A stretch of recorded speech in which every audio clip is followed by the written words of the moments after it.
لێرە لە بناری چیاسەرکەشەکانی باڵەکایەتی سروشت و مێژوو ئاوێتەی یەکتر بوون.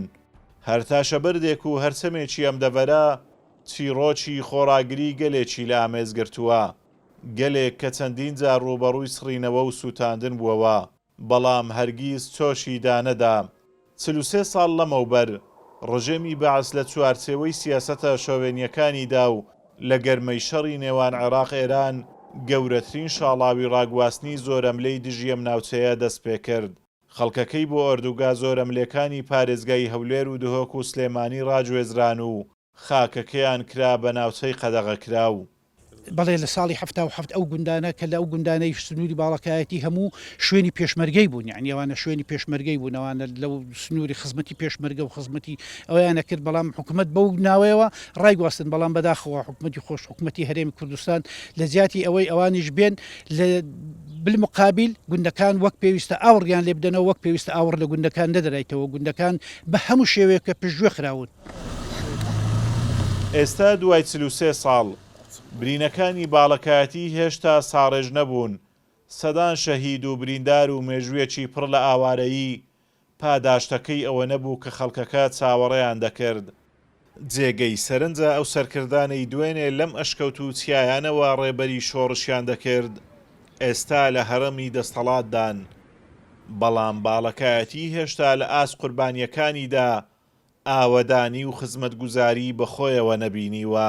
ئەوەی خزمەتگوزاری بێ لەم منتیقەی باڵەکایەتی بەتایبەت گوندەکان زۆربەی زۆری هەمووی گرۆپەکانی خێرخوازی و یان نەزەمات هاتیە، مەسەلەن پردە یەکسەردەمی حکوومەتە، حکوومەتی ناوەندی، یعنی حکوومەتی هەرێمە تا ئێستا هەنگاوە چوەی نەناوە جارەوبانیشی باش بکە، خەستەخانت بۆ بکە یا مەکتەبت بۆ بکە، ناچار خەڵکەکە ڕوو لە شارەکات و بەو شێوەش گوندەکان چۆلە بنون. ئەمنا بە خۆم وەردیمەوە گوندی وەردەدینمەوە، نەخەستەخانەی لۆکرایە، نا مزگەوتی لێە، نەرمەکتەبی لێە، گوندەکی نێزیکترین گوند لە چۆمانێها بە 3 دقە لە چۆمان دوورە، لەو نمونە هەر گوندی وەردە، هەر هیچی لۆ نەکرایە.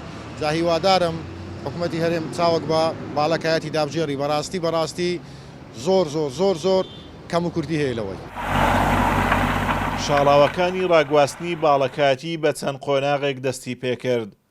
سەرەتا لە ساڵی 1977 دەستی پێکرد، بەشی هەرە زۆری ئاواییەکانی گرتەوە.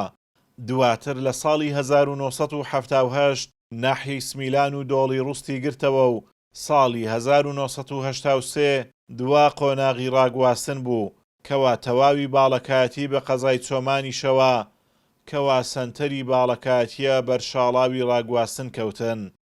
باڵەکایەتی بە دووری 175 کیلۆمەتر دەکەوێتە ڕۆژهەڵاتی پارێزگای هەولێر.